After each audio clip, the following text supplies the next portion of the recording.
بسم اللہ الرحمن الرحیم۔ جو شخص یہ کہتا ہے کہ اس کی دعا قبول نہیں ہوتی، دعا تو قبول ہوتی ہے، لیکن اس کو قبول کروانے کے بھی کچھ طریقے ہوتے ہیں، کچھ اصول ہوتے ہیں۔ آپ کو آج ایک دعا بتائیں گے جس سے انشاءاللہ آپ کی دعا ضرور قبول ہوگی۔ ایک وظیفہ ہے جس کے کرنے سے آپ کی دعا قبول ہوگی انشاءاللہ۔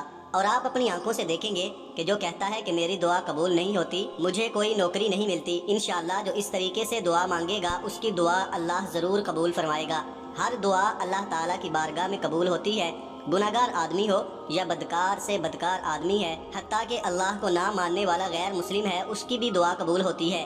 دعا ایک عظیم نعمت اور انمول تحفہ ہے۔ اس دنیا میں کوئی بھی انسان کسی بھی حال میں دعا سے مستغنی نہیں ہو سکتا۔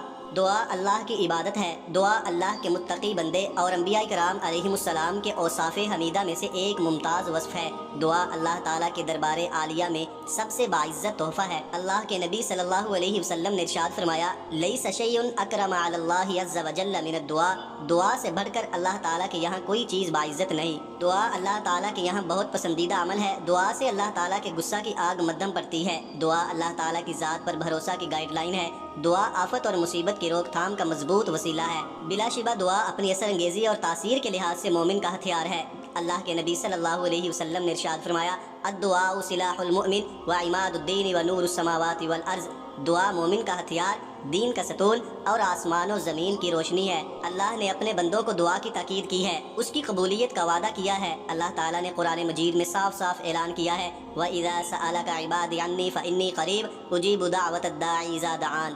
ترجمہ، جب میرے بندے میرے بارے میں دریافت کریں تو میں قریب ہوں۔ دعا کرنے والا جب مجھ سے مانگتا ہے تو میں اس کی دعا قبول کرتا ہوں۔ یقیناً یہ اللہ تعالیٰ کا فضل اور کرم ہی ہے کہ بندوں کے ہر عمل سے بے نیازی کے باوجود وہ اپنے ہی سے مانگنے کا حکم کرتا ہے۔ یا ایھا الناس انتم الفقراء الی اللہ واللہ هو الغنی الحمید۔ اے لوگو، تم اللہ تعالیٰ کے محتاج ہو اور اللہ تعالیٰ بے نیاز بڑی تعریف والا ہے۔ سورہ فاطر میں اللہ تعالیٰ نے ارشاد فرمایا، واللہ الغنی وانتم الفقراء۔ اللہ تعالیٰ بے نیاز ہے اور تم محتاج ہو۔ حدیث قدسی میں آپ صلی اللہ علیہ وسلم نے ارشاد فرمایا، کلکم ضال الا من ہدیتہ فاستہدونی اہدیکم یا عبادی، کلکم جائع الا من اطعمتہ فاستطعمونی اطعمکم یا عبادی، انکم تخطئون باللیل والنہار وانا اغفر الذنوب جميعا فاستغفرونی اغفر لکم۔ اے میرے بندے، تم بے راہ ہو جب تک میں تمہیں ہدایت نہ دوں، لہٰذا تم مجھ سے ہدایت طلب کرو، میں تمہیں ہدایت دوں گا۔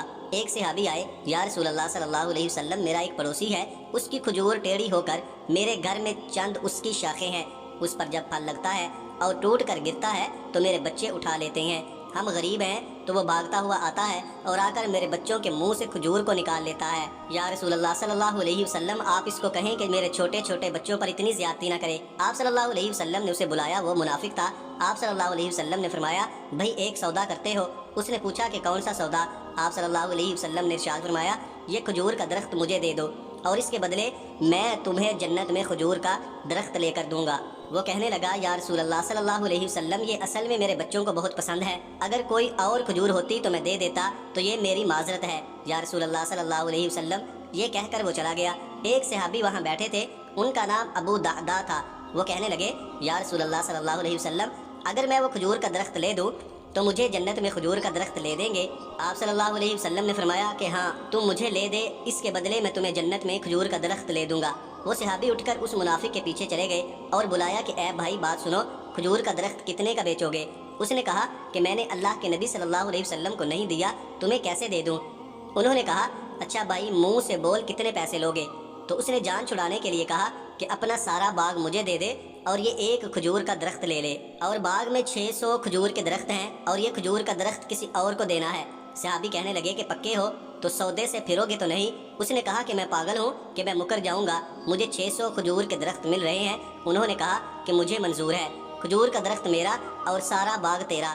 ابو دہدہ رضی اللہ تعالیٰ عنہ گئے اور باغ کے باہر کھڑے ہو گئے، اندر بھی داخل نہیں ہوئے، اور جیب میں جو پیسے تھے وہ بھی زمین کے اندر ڈال دیے کہ یہ بھی باغ کی کمائی ہے، اور باغ کا جنت کے بدلے سودا کر دیا اللہ کے نبی صلی اللہ علیہ وسلم سے، اور اپنی بیوی کو آواز دی کہ باہر آؤ، یہ باغ اب ہمارا نہیں ہے، اس باغ کا اللہ کے نبی صلی اللہ علیہ وسلم کے ساتھ سودا کر آیا ہوں۔ بیوی نے جب اللہ کے نبی صلی اللہ علیہ وسلم کا نام سنا تو وہ بھی بچوں کو لے کر باغ سے باہر آ گئی اور کہا، تم نے بہت خوبصورت سودا کیا۔ حضرت ابو دہدہ اللہ کے نبی کے پاس گئے کہ یا رسول اللہ صلی اللہ علیہ وسلم، میں نے سودا کر لیا ہے۔ فرمایا، ابو دہدہ کیسے سودا کیا؟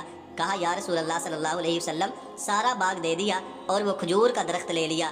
اللہ کے نبی صلی اللہ علیہ وسلم نے فرمایا کہ پھر میرا سودا بھی بدل گیا، اور فرمایا کہ میرے ساتھی میں اپنی آنکھوں کے سامنے دیکھ رہا ہوں اللہ نے تیرے لیے جنت میں ایک محل نہیں سینکڑوں محل بنا دیے ہیں، اور ایک باغ نہیں ہزاروں باغ تیرے لیے تیار کر دیے ہیں۔ اور جب حضرت ابو دہدہ رضی اللہ عنہ فوت ہوئے تو اللہ کے نبی صلی اللہ علیہ وسلم نے فرمایا کہ میں اپنی آنکھوں سے دیکھ رہا ہوں 1,00,000 جنت کے کھجور کے درخت ابو دہدہ رضی اللہ عنہ کے جنازے کے اوپر جھکے ہوئے ہیں۔ اللہ تعالی ہم سب کا حامی ناصر ہو، آمین۔